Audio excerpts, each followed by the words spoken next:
반갑습니다, 여러분. 하나님께서는 당신을 너무너무 사랑하십니다. 그의 외아들 예수를 이 땅에 보내시기까지 말이죠. 오늘은 사사기 16장입니다. 사사들은 재판관이라고 하는 뜻을 가지고 있다고 했죠.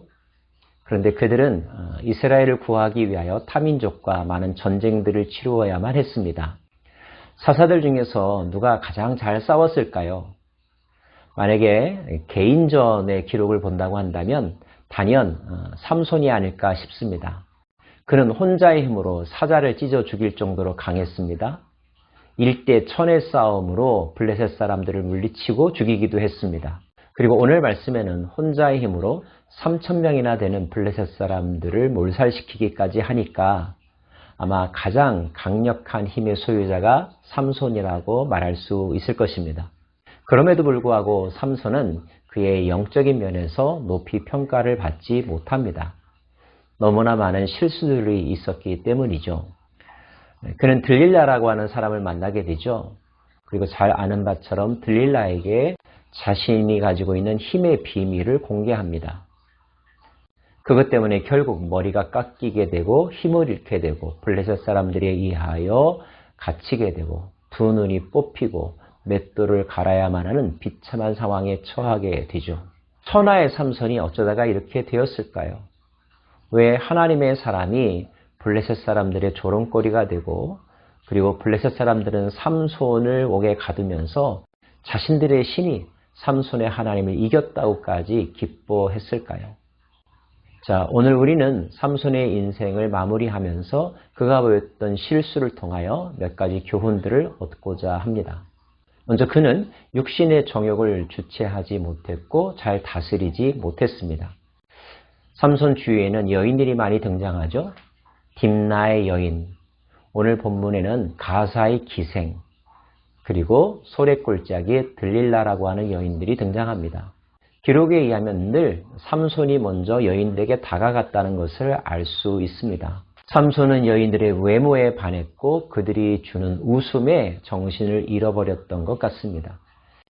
그는 그것을 사랑이라고 생각을 했겠죠. 하지만 여인들은 삼손을 사랑하지도 않았고 삼손에 대하여 진지한 모습을 보이지도 않았습니다. 모든 여인들이 삼손을 이용했죠. 딥나의 여인도 삼손에게 수수께끼의 정답을 캐내어서 자기 동족들에게 넘겨주었습니다. 들릴라는 더더욱 그렇죠. 블레셋 사람들이 들릴라를 시켜서 삼손으로 하여금 힘의 비밀을 알아오도록 합니다. 삼손은 들릴라의 요구에 답을 줍니다. 그런데 들릴라는 그 답을 듣자마자 블레셋 사람들에게 알렸고 블레셋 사람들은 그 답을 근거로 하여 삼손을 죽이려고 하죠. 계속하여 비밀을 알려달라고 말하는 들릴라에게 두 번째도 이야기하고 세 번째도 이야기합니다. 그리고 마지막에는 오답이 아니라 정답을 가르쳐 주죠. 성경은 들릴라가 재촉함에 삼손이 번뇌하였다 이렇게 기록하고 있습니다.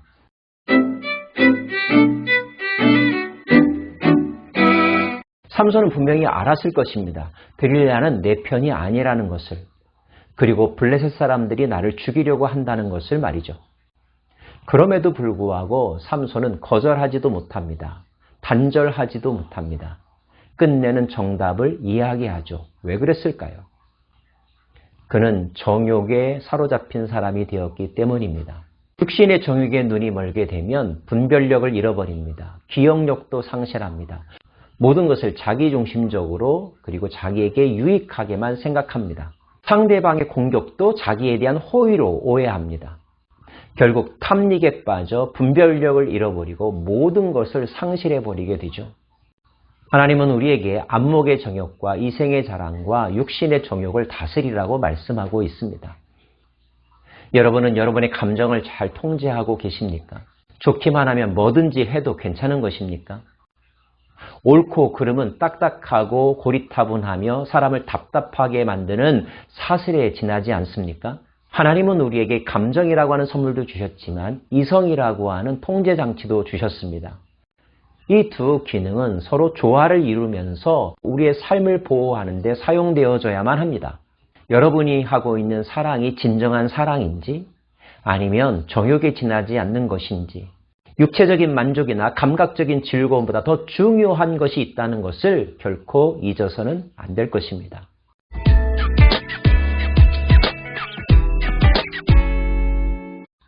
두 번째, 그는 거룩을 소홀히 여겼습니다. 그는 태어나기 전부터 나시린으로 헌신된 사람이었습니다.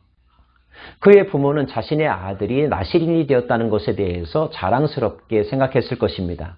그런데 중요한 것, 삼손 자신은 자기가 나시린의 삶을 사는 것에 대해서 어떻게 생각했을까요? 적어도 성경에서 보여지는 삼손의 모습을 보면 그가 나시린으로서의 자신의 삶을 소중하게 여겼다는 것을 찾아보기가 힘듭니다. 오늘도 그는 그 여인을 잃고 싶지 않은 조바심에 이끌려서 자신의 삶의 비밀을 털어놓게 되죠. 그 행동이 얼마나 비극적인 결과를 초래할지 미처 생각하지도 못한 채 말입니다. 결국 그는 머리가 잘려졌습니다. 아니, 머리가 잘려지기 전에 이미 그는 나시린의 삶과는 전혀 동떨어진 행동과 모습을 보여주고 있죠. 언뜻 보면 그가 머리가 깎여졌기 때문에 힘을 잃었다라고 보게 됩니다. 하지만 더 정확하게 말하면 그가 거룩을 포기했을 때 그에게는 어떤 힘도 영향력도 나올 수 없다는 사실을 기억하십시오. 하나님을 사랑하는 사람들이, 그리고 그리스도인들이 진정한 파워는 바로 거룩함에서 비롯되는 것입니다. 교회가 거룩함을 상실할 때, 교회가 세상 사람들과 똑같이 살아가게 될 때 누가 교회의 말에 귀를 기울이겠습니까? 그 교회 안에서 어떻게 생명이 살아나는 역사가 일어날 수 있겠습니까? 정말로 영향력 있는 삶을 살기를 원하십니까? 정말로 교회가 세상의 빛과 소금이 되기를 원하십니까? 그렇다면 무엇보다도 거룩함을 회복해야 할 것입니다. 거룩이야말로 강력한 영향력이기 때문입니다.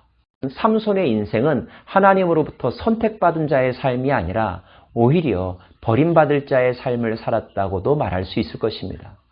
삼손은 온니엘이나 드보라나 기드온이 보여준 모습과는 전혀 다른 모습을 보여주고 있으니까요. 이렇게 그의 인생은 끝나는 것일까요? 그런데 놀라운 반전이 그의 생의 마지막에 있습니다. 그리고 그 반전은 삼손의 기도로부터 시작된다는 것을 알 수가 있습니다.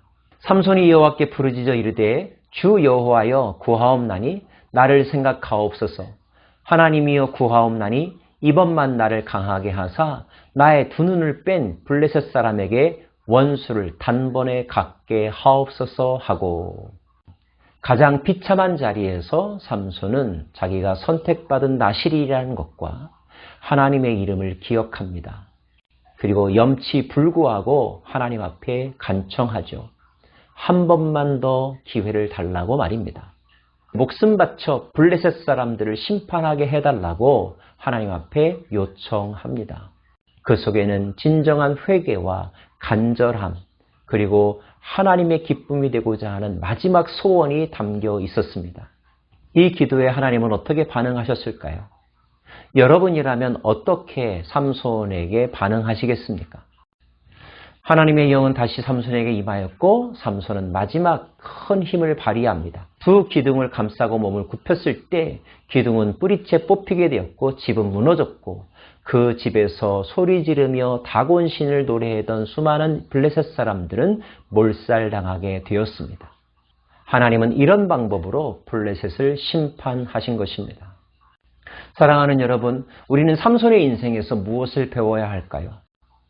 아무리 특별한 은혜로 이 땅에 태어난 사람이라 할지라도, 부모님들의 지극정성으로 신앙의 길에 들어선 사람이라 할지라도 자기 자신이 그 거룩함을 소중히 여기고 하나님께 헌신된 삶을 즐거워하지 아니한다면, 그리고 그 헌신을 위해서 절제하고 포기하고 순종하는 삶을 살지 않는다면 그의 삶은 어떤 영향력도 발휘할 수 없을 것이며 오히려 하나님의 영광을 가리우게 될 것이며 비참함의 상황에 처하게 된다는 사실입니다. 그리고 또 한 가지, 인간이 아무리 큰 실수를 저지르고 하나님 앞에 범죄했다 할지라도 진실한 회개와 간절한 기도를 주께 드린다면 마지막 순간에, 죽음의 순간에라도 하나님은 용서하시며 우리에게 새로운 기회를 주신다는 것입니다. 마치 십자가상에서의 강도가 마지막 순간에 예수 그리스도를 의지함으로 그가 낙원에 이르렀던 것처럼 말이죠. 회개하기에 늦은 때는 없습니다. 깨달아지는 그 순간 마음을 찢고 옷을 찢고 통곡하며 상한 심령으로 주께 기도하십시오. 주님의 은혜가 임할 것입니다. 기도하겠습니다. 오 하나님, 거룩함의 능력을 소중히 여기며 살게 하옵소서. 구별된 자가 되었다는 것이 얼마나 감사한지 잊지 않게 하옵소서. 더불어 하나님, 우리의 죄를 사하여 주시고 한 번만 더 은혜를 베풀어 주십시오. 한 번 더 기회를 주신다면 하나님의 기쁨과 영광이 되는 삶을 살기 원합니다. 자비를 베풀어 주옵소서.